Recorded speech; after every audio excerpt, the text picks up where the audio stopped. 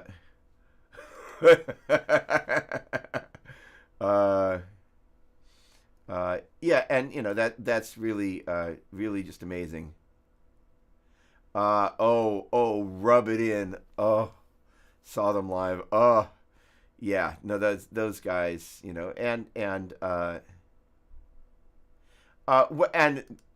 there you go. Hey, what's going on, Michael? How are you? Good morning, my friend. So Dave Brubeck had a son named Darius, and I had a record. I'm still sure it's still in my collection.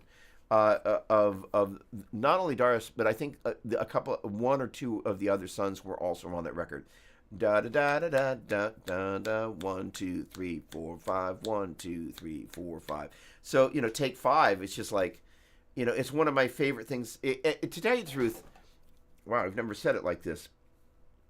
If you can learn to embrace odd meters in the same way that we can kind of embrace modes, you just it loosens you up. For example, again, the Locrian mode, it's not until you kind of hear the Locrian mode played in a kind of groovy way that you kind of go, oh, I like that after all. I didn't realize it. Again, just for pits and giggles, let me provide a musical example of that, hopefully. So let's just say, we've got...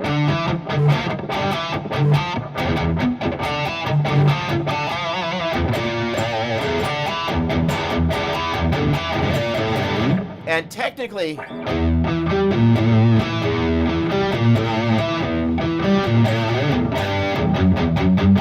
So, and I'm not sure if I played the last bit exactly right rhythmically, but he's playing the natural 2 there. So he's really outlining. So he's not, even though he's playing the flat 5 there, he's not playing low grade. Nah. But still, the thing that makes the blues scale...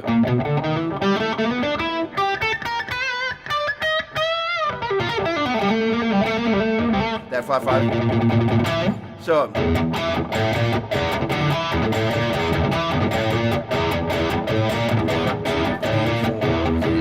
I default to 7.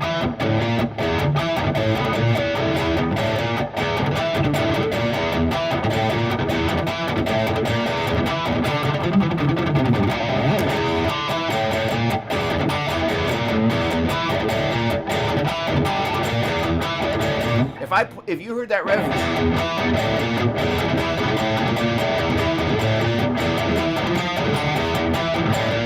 you wouldn't initially probably notice it's in 7, nor that you would notice it's in Locrian. That is kind of my whole point, is that if you play it in a way that, you're not trying to make it seem too weird, people can kind of go, oh, flippin' A, I like that. And yeah, so there's that. All right. Gosh darn it. Thank you for giving Dave Brubeck some love. The other thing about that is, I recall, that was Stan Getz. So the great thing about the Bay Area, there used to be a little club. Eric, you were asking about old guy stories. When I was in high school, I think that's when I saw Stan Getz. This would have been 1982 or so. We used to be able to go to the Keystone Corner, and they would let you in. It was an all ages thing. I saw a band called the Warriors there, which was Narada, a guitar player named Joaquin Leavino, who played with Jean-Luc Ponty. Frank Martin was on keys, as I recall, who played on just a ton of Narada session stuff, and a bass player by the name of Randy Jackson. You might have heard of him. Not from the Jacksons, but yes, American Idol Randy Jackson. Randy is one of the most savage bass players ever. A lot of people wouldn't necessarily know that now, but yeah. Like sick savage, crazy. In any case, and those guys could play. And yeah, Joe, Joe's a great example Elephants from Mars is just, he just lives on a different level. Kevin, what's going on? Very kind. Thank you so much. Look at that photo. I love that. Okay. 5-4 is even kind of flowing. Jethro Tull. There we go. It's just great. So, Sean, thank you so much. Appreciate it. Thank you. Good morning to you. Hello. All right. The solo in Song Elephants of Mars is a great example of off-note sounding. Those I'm speaking of, and they're not off, but they're strange and sound awesome. And here's the other thing: it's like, can you imagine the first time somebody kind of, they're playing the minor pentatonic, and you kind of hear them going, and everybody in the band stopped, and you're like, "What in the world did you?" It's like, wait, just hang on.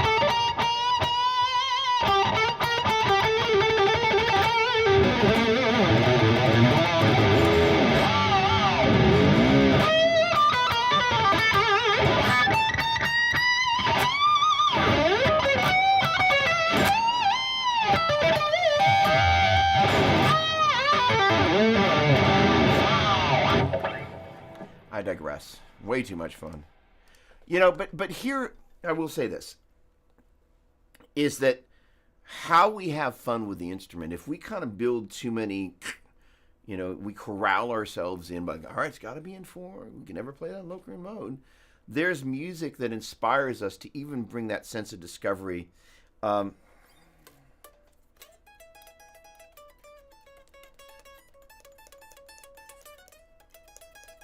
Yeah, there's this line that I do. In we did a remake of some kind of wonderful.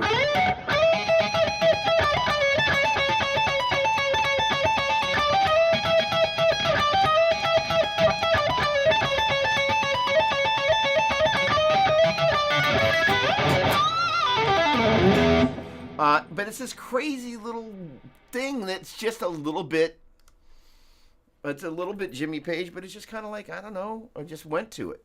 And it stayed, because it's just different. Don't be afraid to try something different. Joe's great at that. Loop pedal, yes, so the idea of a loop pedal, or in this particular case, the plus pedal, it's just great. And so, Chris, I see somebody in there. Rob, you and I are supposed to get together, as I recall. Great to see you, my friend. I know you're busy traversing the globe in the post-pandemic world. Good day, by the way. But you and me, buddy. All right. Good. Awesome. Excellent. Okay. Good. All right. I'm just reading at this point. Let me get back into. Okay. Good. Aww. Okay, good. I'm just kind of, excellent. Come on. Yes. Oh,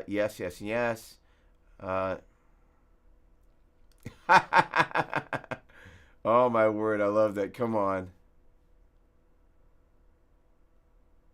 That's pretty crafty. There we go. Zappa. Absolutely awesome. All right, good.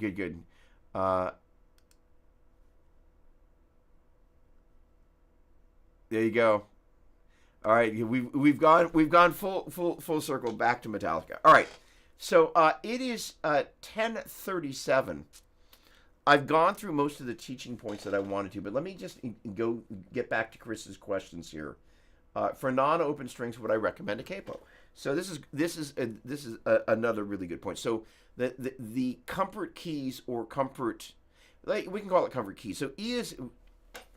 All right, now I'm going to dig in on this for just a second.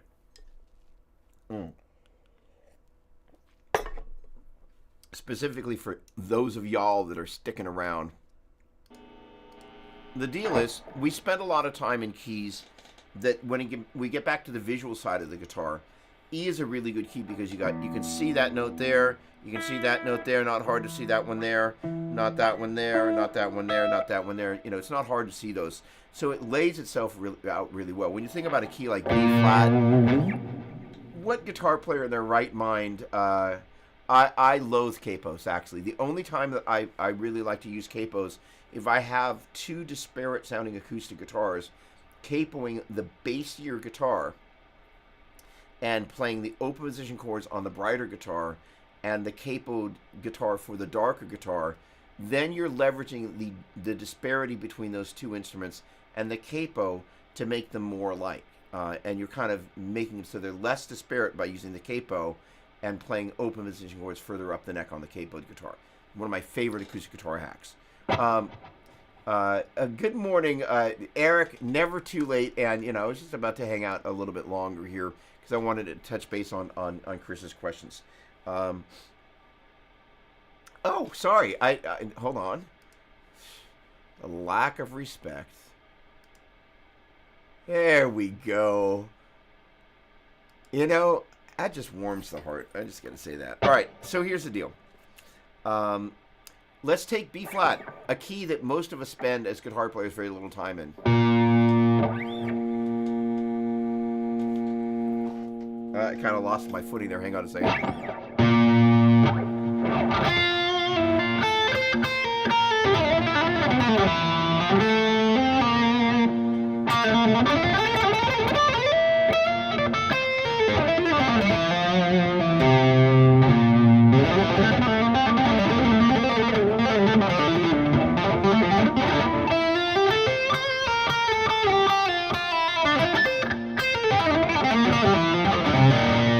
Now, one of the things that begins to happen is I knew that was where I was on the neck. That was going to be the B flat at the first fret on the fifth fret. And that means I'm going to be at the fifth and eighth frets. And that's going to be the sixth fret.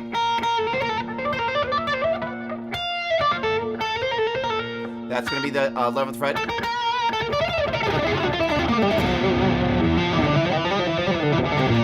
That's probably E and F.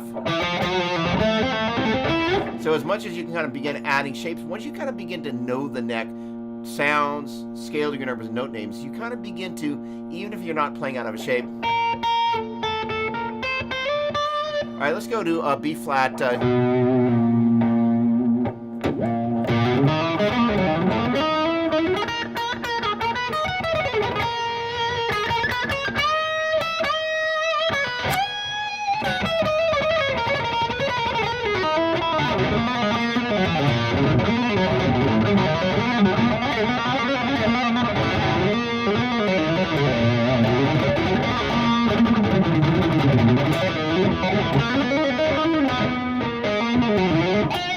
Sorry. I think I probably played an F sharp instead of, no, I played an F instead of, I played an F instead of an F sharp. No.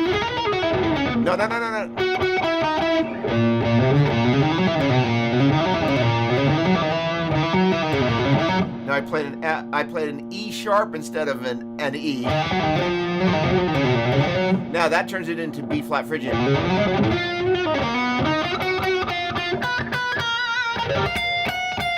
Now, because again, I'm familiar with how to, if I can look at E and play a shape, oh, I'm at E flat. Wrong. All right, I should have known that's my B flat right there.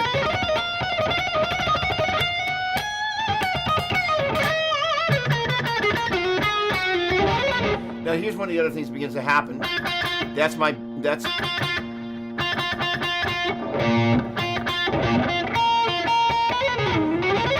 Let's take that guy right there.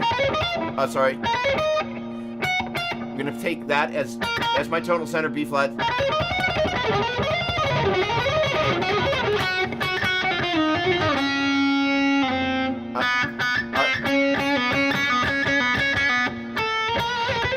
So I'm taking basically Phrygian. That's my 3 right there. There's my 2. 1, 7, 6,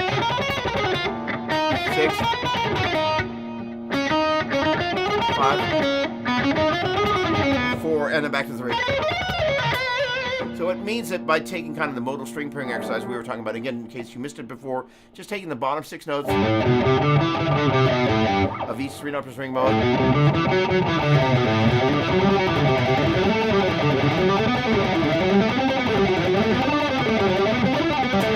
and and think of that as 1, 2, 3, 4, 5, 6, 7, and 1.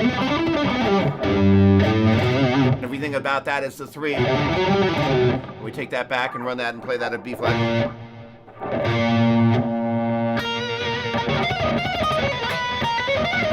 That's my 3, 2, 1, 7, 6.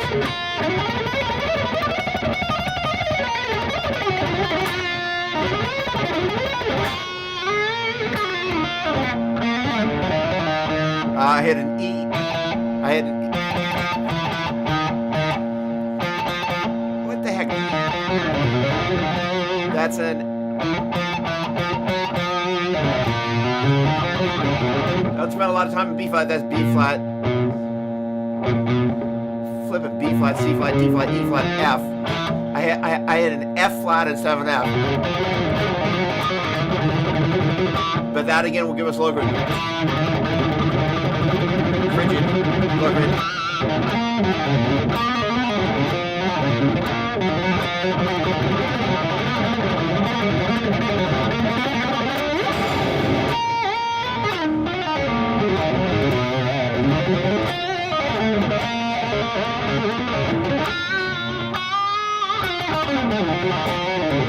You get the idea.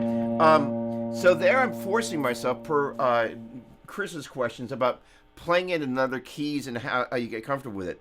As you can tell, I'm less naturally comfortable in B flat. In other words, it just wasn't quite as smooth, but how do you get better at that? I don't know.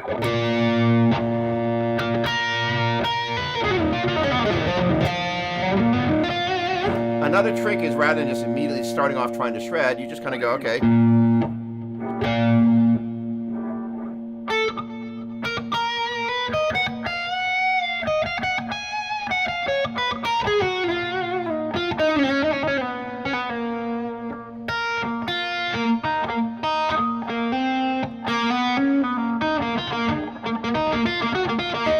I knew I wanted to play some pedal thing and I couldn't quite.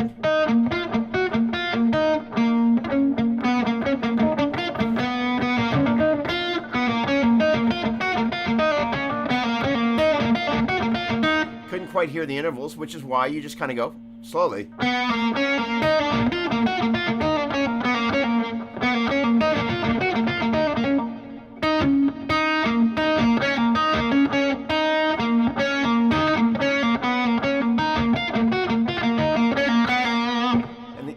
End up then kind of with an interesting, you discover something you wouldn't have normally played because you're not playing something you normally would have played. So now, if I took that concept, instead of playing the splay, well, that's the other reason it was hard, is that by walking by my fingers, I would never have tried to probably play that on the third and second string because everything's wacky there, right?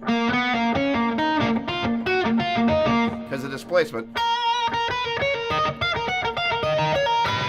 So now we have a new lick, right?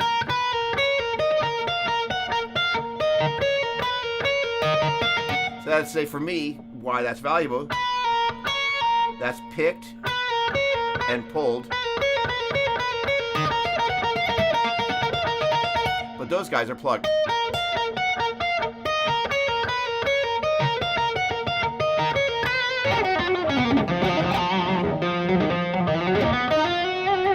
All right. So again, that was how do you work with different keys. It's a great, great thing. And again, you'll find yourself doing things you wouldn't have done, one, in your comfort keys, and by not looking, and by moving up and down the neck, just not playing out of kind of the tonic mode, or I like to use the mode immediately below the root. You're going to find you're going to do different things. So again, for non-open string notes, would you recommend a capo? This plus pedal, awesome. Generally speaking, if you could, it would be ideal to run that with a clean tone, and then add your gain afterwards. But for most people, this pedal is going to be in front of their amp. So unless they're using stomp boxes, that would be a little bit harder to do, but not impossible to do. Implement riffs into this concept. I think we did that a little bit. So you saw me do. Well, hang on. So let's it's a great thing. So.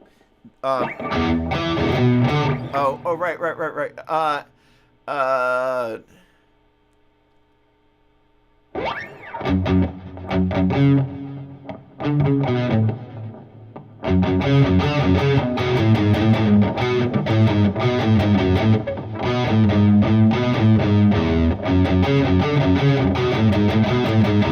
right, so I'm going to attempt to do this.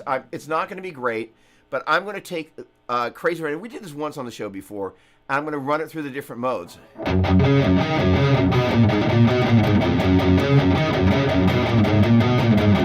So there's major, then Dorian.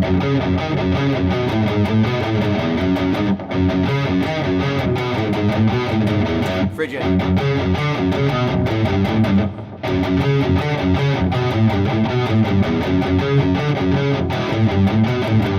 And then Lydian.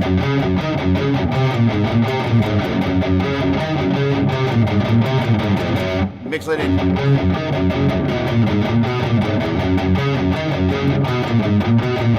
Minor. That should sound familiar in the look grid. And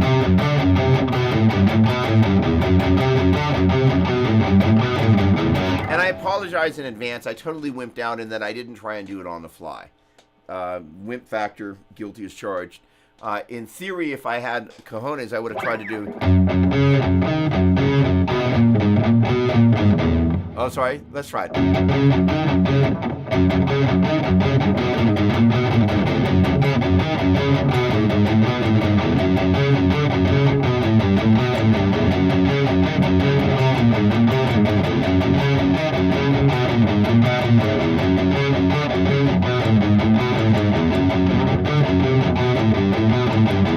And that will kind of kick yourself in the pants instead of being all kind of wimpy like and going, I don't know, you didn't time, I just did a little gap. Like, so, all right. Here we go. So here's the deal. Albert, you still in the house there, buddy? Still around? So both amps are running through the audio interface. And what you hear, you will hear a little bit of, hang on, just one sec. So here, there we go, thank you. So that is the amps with my mic.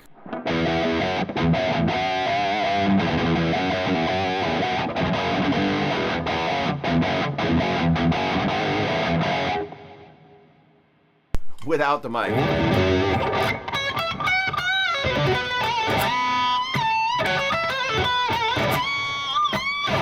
All right, good. All right, so this is where, awesome, thank you so much. All right, so here's the deal. Kind of tail end here before we jump out.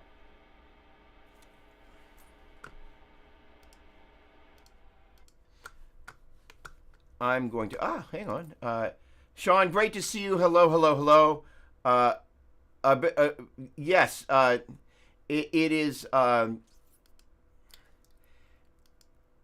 you know, the funny thing is that I've been spending time playing with both sorry. So Albert, so my bad. Let me be clear. Is that the sound you're hearing right here? No, sorry. I'm playing through my studio monitors. That's the only place I'm hearing the sound. I'm not hearing any from the amps. I've got the amps muted right now. All right. The point being is that per Albert's comment, and I can't believe it didn't make it in. Oh, I know. Did it end up here? Let me just double check that it didn't end up here. I know. I believed I cut and pasted it, and I will be shocked. There it is. All right. The comment was "time is the enemy." Was in particular. There we go. The technical execution versus theory versus creative exploration. Yeah, there we go. Hang on. Oh, I can't. Right. Okay. So those are diametrically opposing forces. If you're going to sit there with the loop pedal, or in this case, the plus pedal, and just kind of do something like that, just leave yourself time to run, because, you know, invariably, you know, you're going to find that sometimes you can't put a stopwatch on the creative process, and arguably, it's a good idea not to try. Um, Arguably, maybe it is a good idea to try, but the point being is when I'm in a creative vein, I want to keep digging. The thing is, most of the time I discover the first idea, like this little kind of thing that I did.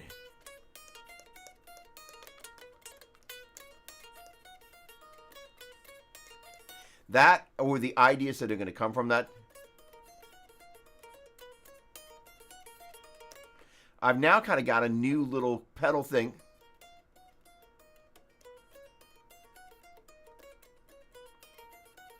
That I can go between that string and this string, because I'm always looking for things that I can do to incorporate kind of this plucking thing and have some new ideas.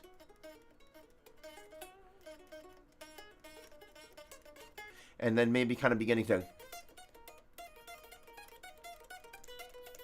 some other new idea. And the idea is when you live in a creative space and you leave yourself room to do that, then you kind of begin to kind of uncover an idea, and through the lens of that idea, you see things differently, and through the lens of that next idea, you see things differently, and all of a sudden, you've got all these different sets of lenses that you can put on to see and shape music in a different way, and interpret it that way. So the creative process is really important. But Albert's point, technical execution versus theory versus creative exploration. So the neat thing about this whole 15-minute fundamentals, Griffin, are you still here as well by any chance?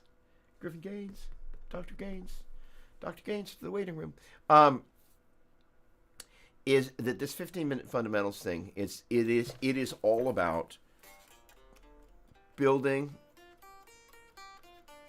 Oh, Griffin, awesome! Oh, made my day, my man. So, the funny thing is, I'm very grateful.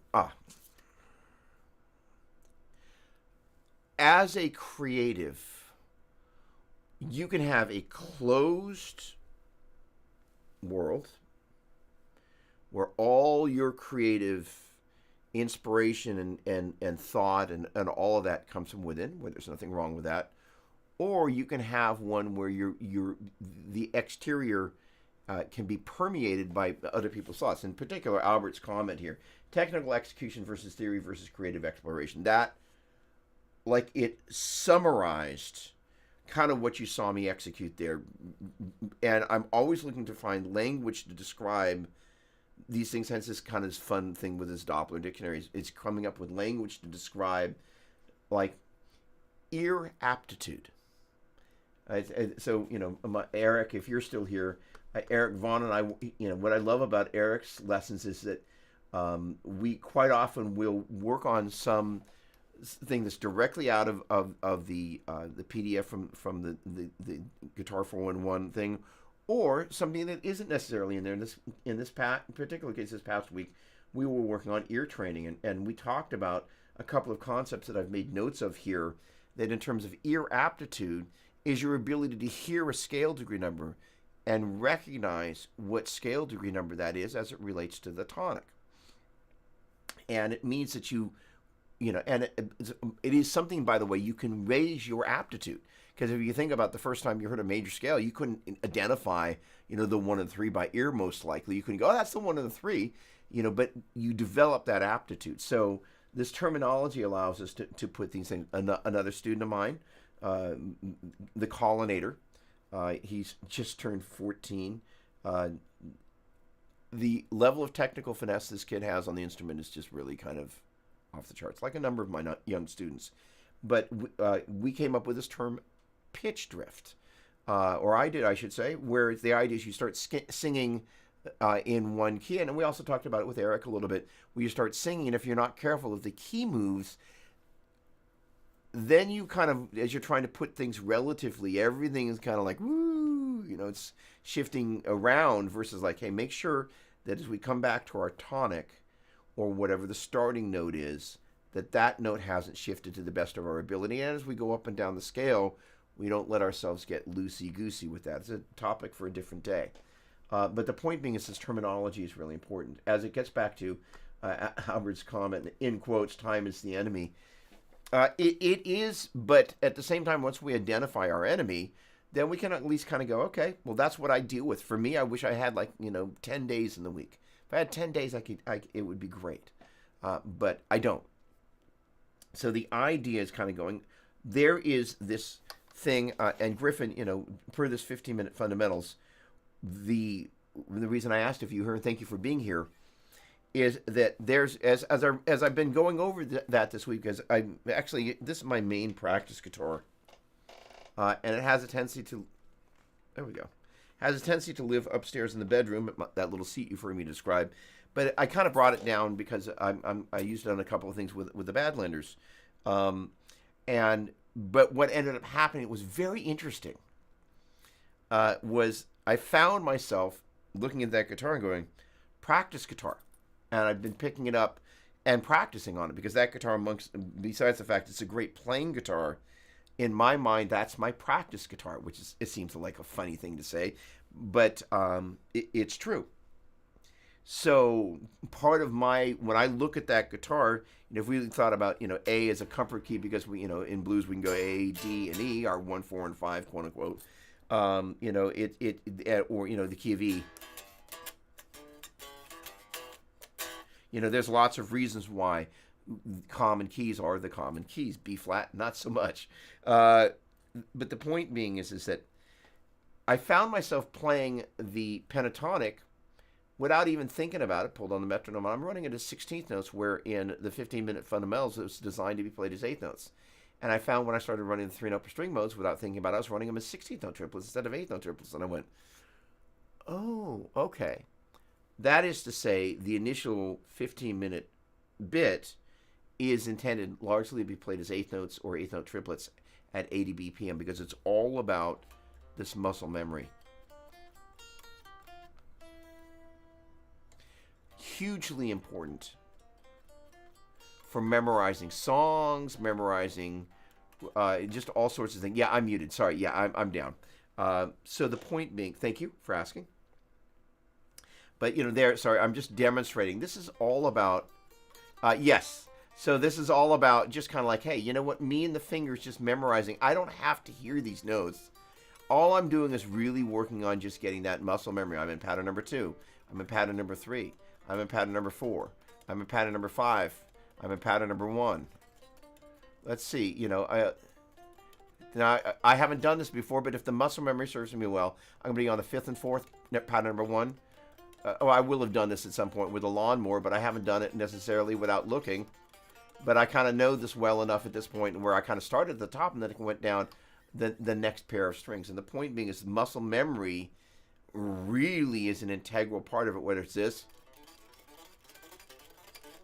Because once I learn to do that on that pair of strings, I start doing it on other pairs of strings. And once you kind of get used to your 8th notes, it's kind of like playing the F chord. Like most of us, when we first learned the F chord, nobody tells us, actually turn the first finger on its side. Like, oh, okay. But one day we pick up the guitar and our first finger just plays on its side.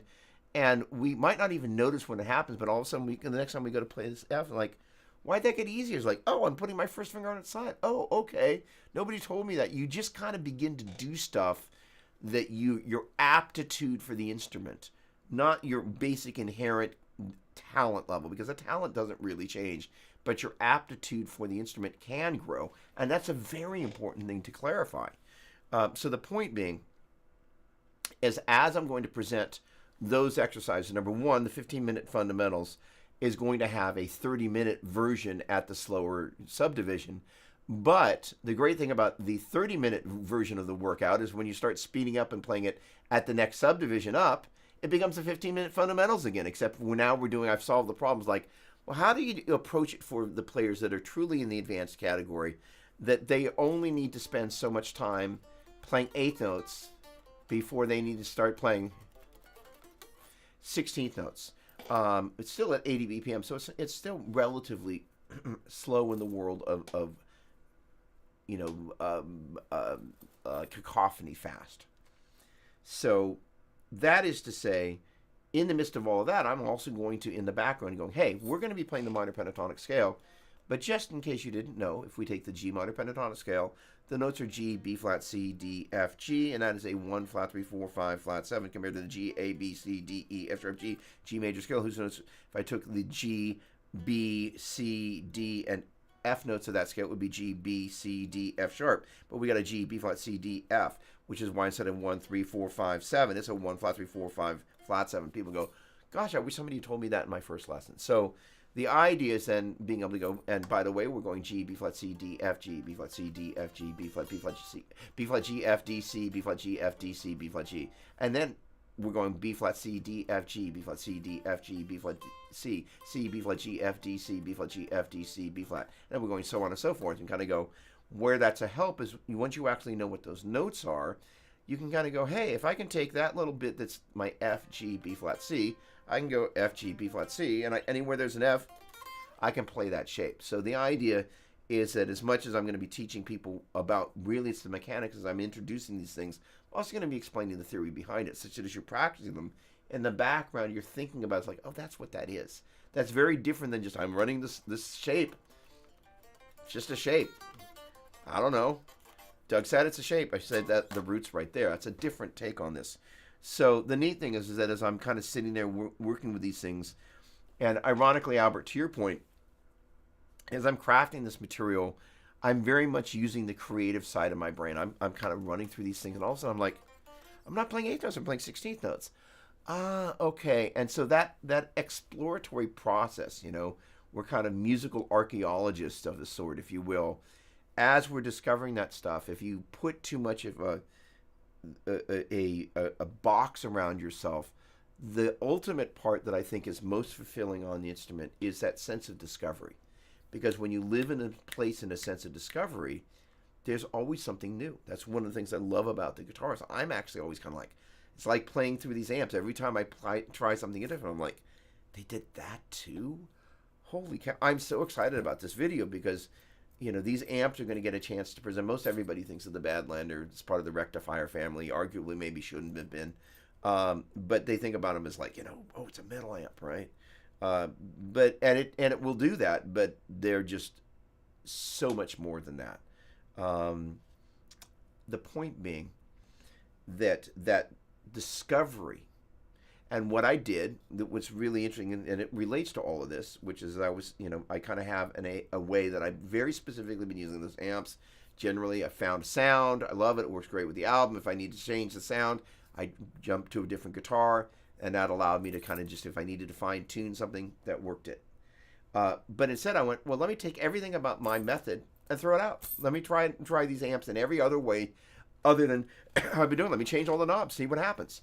And all of a sudden I'm like, wow. So we all get in this kind of quote, set it and forget it mode that's very toxic to our musical development, our creativity. And we're trying to find this balance. So the idea, and I'll say this, the whole point of the 15-minute fundamentals is to give players, the number one need is as follows, is that course curriculum is designed to help players, myself included, not lose touch with the instrument. Even if you just got 15 minutes, which, if you think my analogy was, all right, there's 24 hours. It's 1/4 of those 24 hours. 8 of those hours, maybe you're sleeping. 8 of those hours, maybe you're working. So the other 8 hours, maybe 15 minutes less TV, maybe 15 minutes less time on CNN or Fox or whatever it is that you do when you're on this box. It's sucking the daylight hours or nighttime hours out of your brain. Go, yep, putting that down. 15 minutes, I can do that. And the great thing is that then we're marrying the technical the technical execution versus theory versus creative exploration. We're doing that. The thing that 15-minute fundamentals is not going to do is it's not intended to touch on the creative exploration, but the crafting of it was done from a creative space. So all that to say, these processes that are, if I think about my creative person versus my technical person, they're different people. They're different parts that make up the facets of my personality. Sit there and practice it, guy, generally is the best person to roll that person out when I first sit down with the instrument. Then, once that person has gotten the care and feeding that it needs to get, then I can bring the creative guy in. So and if I try and do the creative guy first, the practice duck just gets kicked out the door. Never going to happen. So the idea is we learn to manage that process. But I really am grateful, Albert, because it really got me cognitively approaching how to address this, because this is a problem that we all face. That is to say, the moment we hit the distortion and some reverb and some delay, we're off and running. We're out of our, like, left leg, posture, pentatonic, metronome, blah, blah, blah. We're there, and it's really hard to come back there. And your question really got me thinking about it logically. And I think now I just kind of spelled it out as best I can. It's what I've been doing, which is like, you know what, if I just sit down, when I first sit down with the guitar and do that, then I can have the creative time afterwards. I know I'm going to get both, and that's the big win, giant win. And if these things are taught well enough on the front end, which is my job, is I'm showing you the pentatonic patterns and talking about, hey, by the way, as you're playing each one of these, not a bad idea. And there'll be kind of little exercises that aren't part of the 15-minute fundamentals, like, hey, by the way, if you can just go G, B flat, C, D, F, G, G, F, D, C, B flat, G. I think I played the C with the wrong finger. The idea is you're taking the first fingered note of that scale and getting used to associating what that is. The other thing is when I'm doing groups of, I'm not going to turn up to do this, but let's say I'm doing groups of 4 notes. G, B flat, C, D, F, G, B flat, C, D, B flat, G, F, D, C, B flat, G, F, D. I can assure you, sooner than later, because it's pretty much impossible to go B flat, G, F, D. I can do it, but it's much better just to go B flat, G, F, D, C, F, G. Sorry, B flat. Sorry, that's C, B flat, G, F, D. I'm not sure where I went astray, but I did. But the great thing is actually once you kind of begin to know the notes, when you go, wait a second, that wasn't right, you kind of know, oh, wait a second, that wasn't right. The advantage then is the way it gets unpacked means as you're practicing it. That stuff's kind of going in the background as you're kind of going. Even if you're not initially doing groups of 4 notes, if you heard me kind of say, hey, one of the exercises we're going to get to in the second half is doing groups of 4 notes. And it's a good idea to think about the G, B flat, C, D, F, G, B flat. Starting notes, chances are as you're just running these guys, you're going to be going, all right. G, B flat, C, D, F, G, B flat, C, D, F, G, B flat, G, F, D, C, B flat, G, F, D, C, B flat, G. You kind of get to the point where you're like, oh. And then you might in your own independent time go, all right, wait a second, G, B flat, C. And by the way, once you kind of begin to understand one of the most important things, if the notes in order are G, B flat, C, D, F, G, and I just play the shape, and I know that if that's G, and this is G, and it goes G, B flat, C, D, F, G, and I go G, B flat, C, D, F, G, I don't have to, quote unquote, know that this is G, B flat, C, D. If I play the right shape, and I know that those notes for that shape are G, B flat, C, D, G, B flat, C, D, F, G, G, B flat, C, D, F, G, I can do what I call layering. And that sort of strategy means that as we're practicing this thing, we're kind of going, oh, I get it. Because if you can just go, I don't know, G, B flat, C, D, F, G, G, B flat, C, D, F, G, G, B flat, C, D, F, G, and just go, and do them at the same time, G, B flat, C, D, F, G, kind of like, oh, then that's G, B flat, C, D, F, G, because it is. It's just taking, dare I say, a smarter approach to doing something that we've been doing our entire life. That's not hard. Sometimes I kind of wonder, it's like, I don't understand why more people aren't teaching that. But, it just means that's low-hanging fruit for me to go out there and help people with. There are worse problems than that in the world. Okay. Those are my points. I've got a lesson that's starting soonish. And I want to take a moment and kind of gather my head for all of that. And I want to get on the right page. I want to thank everybody that's hung out to the end here. The interesting thing with days like today, and, on one hand, one of the other things I think Albert didn't mention in his first message, but ended up coming across there was metrics. Chris, thank you. Always a pleasure, my dear friend. And, your Chris's questions, you're the only guy that's got your own little header there, so thank you for that. And I always love throwing this up. I love the photo. I just love the look on your face. I mean, it's the cutest photo, And the fact that you're wearing a shirt and that you're playing the guitar, it's just like, I'm like, come on. It's just like, and that, it's that moment where we kind of get a chance to be in the same place at the same time. It was a special time. It was a special moment. It's special to me that we get a chance to incorporate that. Uh, oh, great. Perfect. Thank you. Thank you. Thank you. And Griffin, thank you. Griffin, Albert, Chris, you guys are an integral part of my, because you're poking me in a really good way, poking the brain and making me think about these things that are helping me develop this process. And the process, I think, is going to help a lot of people. We're going to market the snot out of 15-minute fundamentals. But again, the idea of making sure that, with the, what we're going to call affectionately with the lowercase t, the Trinity, Albert, that really kind of gets me thinking about, because I've been aware with 15-minute fundamentals is that there is not the kind of let's run around on the playground and scream and throw our arms in the air and the playing part of it. That's not designed to be in there.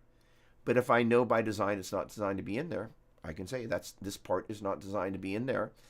I may actually, just for piss and giggles, knowing me, end up putting some different chord progressions in there and talking about how some hints, but the primary focus is not going to be on that. I've got a more important problem to solve, which is helping players, myself included, not feel like they're getting away from the instrument. Give them a strategic approach for doing that. If you think about, even in raw metrics, we're taking 15 minutes and we're keeping it at 80 BPM. That's a metric. 80 BPM, 15 minutes. And once you're at a point where, you know what, I'm feeling, or intuitively, I'm just like, I started playing 16th notes, 16 BPM, 16 notes, 80 BPM, 15 minutes. Great. So now we've added a metric to it, and then all we do is we look at our calendar and we kind of go, yes, yes, yes, yes, no. The days that we hit it, the days we didn't, and then we begin to kind of negotiate with ourselves how we're going to improve that. And then it becomes strategic, and then you're helping players, because here's the thing, a big part of my work thing when I'm practicing, it's highly strategic, because my goal is in 2025, I want to be a way better guitar player than I am now. That's why I'm working on this wacky. That thing it's not hard for me classically, it's foreign. Which means it's hard for a minute, but I'm going to get to a place where like, hey, we're going to do this, and we're going to play it, and here it is as eighth notes, or eighth note triplets, and now here it is as 16th notes, triplets, and so, and also being able to share from my journey of like, hey, this is just muscle memory. Some of these things like that's going to be my case in point. I'm like, and these other, those arpeggios,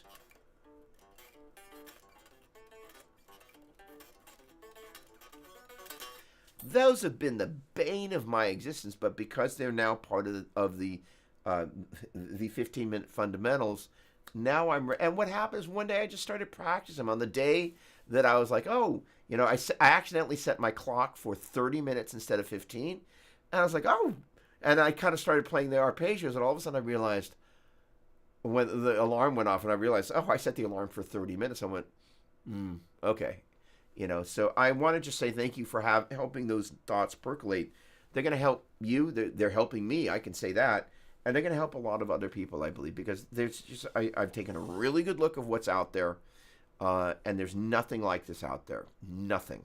There is a guy named Marco Tefeli who's a brilliant transcriptions, and he has some stuff around interval training, but this is a little bit different. And he's Tim Pierce's guy and works, I think, with a bunch of the other guys. All right, I just want to say thank you. I'm grateful. I wish you a phenomenal week. Thanks for hanging out with me on a Saturday. And I kind of with this was the kind of thing about the metrics. Kind of knew when I did chromatic pitch actions, there's only going to be so many people that are going to go, oh, let me click on that. But I also knew that today was going to probably be a slower, a lesser viewed thing for the duration of this, and I was actually okay on that, because the metric of the people that really, really care about that is a smaller percentage, and I'm actually okay about that. The metric, though, is that's a bullseye point for so many people that are in this little finite group of like, That's the stuff that I want to know more about. So thank you for tuning in. This is one of my favorite sweet spots to teach at. It's much less popular than, shredding with arpeggios, but for the people that it matters to, it matters to me, and you matter. Thanks so much. God bless you. Have a great week, and I look forward to seeing you next Saturday. Thanks so much.